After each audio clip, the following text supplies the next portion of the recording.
मित्रों नमस्कार, मैं हूं राकेश कुमार। आप देख रहे हैं मत अभिमत।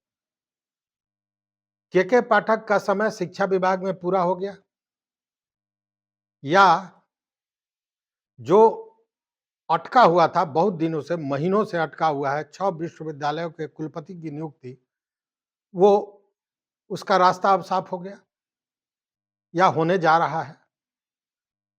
यह बहुत बड़ा प्रश्न है और यह प्रश्न खड़ा हुआ है इस तस्वीर के, और यह प्रश्न खड़ा हुआ है इस तस्वीर के कारण। देखिए इस तस्वीर को।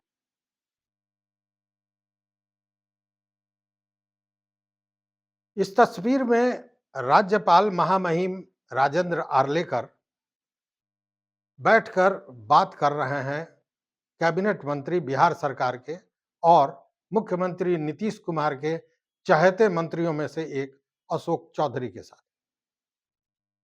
यह चित्र अशोक चौधरी के घर का है। उनके घर पे महामहिम आए हैं, वहीं यह चर्चा चल रही है। साथ में तस्वीर में आप देखेंगे कि कभी मुख्य सचिव रहे बिहार सरकार के और नीतीश कुमार के बहुत चहेते रहे, दीपक कुमार भी देखने को मिल रहे हैं। साथ में एक और बड़ी शख्सियत है जो आचार्य कुणाल हैं, कुणाल किशोर, भूतपूर्व आईपीएस कुणाल किशोर, जो महावीर मंदिर ट्रस्ट के अध्यक्ष है, उनका भी चित्र है। अब यह चित्र कई तरह की बातों को, कई तरह की शंकाओं को जन्म देता है। जन्म इसलिए देता है कि महामहिम जो राज्यपाल हैं वो यहाँ पहुंचे हुए हैं। एक प्रोटोकॉल होता है, उस प्रोटोकॉल को कहीं ना कहीं तोड़ के पहुंचे हुए हैं। क्योंकि अशोक चौधरी के यहाँ कोई वैसा आयोजन नहीं है, कोई समारोह नहीं है, तो फिर ऐसी कौन सी जरूरत आन पड़ी कि सारे प्रोटोकॉल को तोड़कर महामहिम उनके घर पर पहुंचे। उसके पीछे कई तरह की बातें आ रही हैं। क्योंकि देखिए, जब राजनीति की बात की जाएगी तो राजनीति या जो शासन प्रशासन से जुड़ी हुई बात है, पार्टियों से जुड़ी हुई बात है, उस पे बहुत छोटी चीजों पर कई तरह के कयास लगाए जाते हैं। यहाँ भी कयासों का बाजार गर्म है और उसका दो कारण है। एक कारण तो ये कि पिछले दिनों आपको याद होगा, शिक्षा विभाग के अपर मुख्य सचिव के पाठक से आक्रोशित जो एमएलसी थे, उनका सर्वदलीय एक दल वहां पहुंचा था, जो सभी दलों के लोग थे एमएलसी, वो पहुंचे थे महामहिम के यहाँ और महामहिम को उन्होंने 25 पेज का एक ज्ञापन दिया था, जिसमें के पाठक द्वारा दिए जा रहे फरमान, असंवैधानिक आदेश, इन सारे चीजों की चर्चा चली थी। तो क्या, चूंकि मुख्यमंत्री से वार्ता अभी नहीं हो पा रही है किसी कारण से, या कोई और मामला है कि महामहिम को आना पड़ा, क्या इसके पीछे ये एक कारण हो सकता है? या दूसरा कारण ये हो सकता है कि मुख्यमंत्री और राजभवन में पहले भी आपने देखा होगा, सुना होगा, हालांकि महामहिम ने बाकायदा मंच से इस बात को कहा था कि हमारे और मुख्यमंत्री में कोई मतभेद नहीं है, सारी चीजें ठीक है। बावजूद इसके मुख्यमंत्री के सामने ही उन्होंने मुख्यमंत्री के सबसे चहेते जो पदाधिकारी हैं के पाठक, उन पर कड़ा तंज कसा था, और तंज ऐसा जो उनको चेतावनी भी थी और साथ में एक तरह से कहें तो धमकी भी थी। उन्होंने गवर्नर के, राज्यपाल के, या यूं कहें कि विश्वविद्यालय के मामले में, उच्चतर शिक्षा के मामले में कुलाधिपति के अधिकारों की बात भी की थी। उन्होंने क्या कहा था, यह सुनिए। जब यहां ऐसे प्रश्न आते हैं कि वहां अपने शिक्षा विभाग से एक सेक्रेटरी पत्र लिखता है और चांसलर के अधिकारों को चुनौती देता है, क्या आवश्यकता होती है? अपने विश्वविद्यालय के कुलाधिपति जो होते हैं उनको पूछते हैं कि आपकी ऑटोनॉमी क्या है? क्यों भाई, ऑटोनॉमी से आपको क्या दिक्कत हो रही है? शिक्षा के एक सचिव यहां पत्र लिखते हैं, उनको ऐसे साहस कैसे हुआ? किसके कारण ऐसे साहस हुआ? जो विश्वविद्यालय के कुलाधिपतियों को इतना सम्मान करते हैं, वो विश्वविद्यालय के कुलपति हो, उसके अध्यापक हो, उनका कितना सम्मान करेंगे? कैसे करेंगे सम्मान?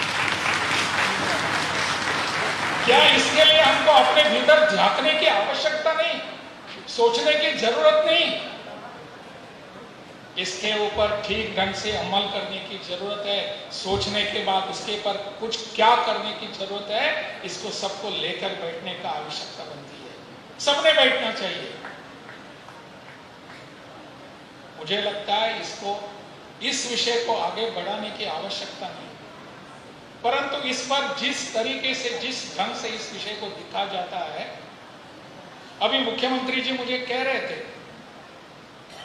कि यहाँ के अपने विश्वविद्यालय के कुलपति हैं गिरीश कुमार जी, उनको एक्सटेंशन चाहिए। बिल्कुल, उनके सभी अगर देखेंगे, आपने देखा है उन्होंने कितना काम किया है। मुख्यमंत्री के आह्वान पर हम इस पर सोच भी सकते हैं, कर भी सकते हैं, लेकिन विश्वविद्यालयों के कुलाधिपति को अगर आप नीचे रखेंगे तो कुलाधिपति इस पर जरूर विचार नहीं कर सकते। कुलाधिपति की जो भी वहां हैसियत है, उस पर विचार करने की, पुनर्विचार करने की आवश्यकता है शिक्षा विभाग को। आप कुलाधिपति को वहां से टोकते रहेंगे और कुलाधिपति से अपेक्षा करते रहेंगे, ऐसा नहीं हो सकेगा। यह उस दिन की घटना है, शिक्षक दिवस की। शिक्षक दिवस पटना विश्वविद्यालय में मनाया जा रहा था और वहीं पे मुख्यमंत्री भी मंच पर थे और महामहिम भी मंच पर थे और वहीं उन्होंने ये बातें कही थी। और ये क्यों कहा गया था कि आदेश शिक्षा विभाग द्वारा के पाठक द्वारा विश्वविद्यालयों को दिया गया था, जिसमें वेतन रोकने की बात आई थी। जब 7 विश्वविद्यालयों के कुलपति के नियुक्ति का जो पत्र है, वो राजभवन से निकला था, तो शिक्षा विभाग से भी निकला था। इन सारे चीज़ों को लेकर एक बड़ा विवाद कहीं न कहीं हो गया था। जो राजनीतिक हलकों में चर्चा चल रही है, जो कयास लगाया जा रहा है, वो इन्हीं दोनों चीज़ों से मिली हुई है कि या तो एमएलसी द्वारा जो बातें कही गई हैं, चूँकि एमएलसी ने जो बातें कही हैं, उस पर डायरेक्ट महामहिम कोई कार्रवाई नहीं कर सकते हैं, क्योंकि राज्य चलाना, शासन चलाना मुख्यमंत्री का काम है। तो ये बात वो मुख्यमंत्री से डायरेक्ट नहीं कह के अशोक चौधरी, जो मुख्यमंत्री के बहुत नज़दीकी हैं, उनसे उन्होंने ये चर्चा की हो। या फिर मुख्यमंत्री को लेकर शिक्षक दिवस के दिन जो बातें उन्होंने कही थी, जो तल्खियाँ सामने आई थी, आप जानते हैं कि मुख्यमंत्री के काम करने का अंदाज कुछ दूसरा होता है। वो कहते नहीं हैं, लेकिन उनके भीतर जो चीज़ें पक रही होती है, वो कब विस्फोटक हो जाए, यह कहना बड़ा मुश्किल होता है।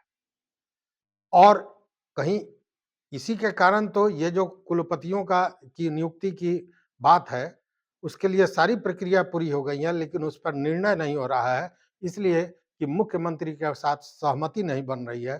तो क्या मुख्यमंत्री ने भी अपने अधिकार और अपने जो उनका पावर है, उसको वो तो दिखा तो नहीं रहे हैं, और कहीं उसके चलते ये मामला तो अटका हुआ नहीं है।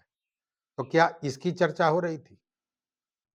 अब आने वाला समय ही बताएगा कि महामहिम को ऐसी कौन-सी आवश्यकता आन पड़ी कि महामहिम को सारे प्रोटोकॉल को तोड़कर कैबिनेट मंत्री और मुख्यमंत्री के सबसे नज़दीकी अशोक चौधरी के यहाँ आना पड़ा।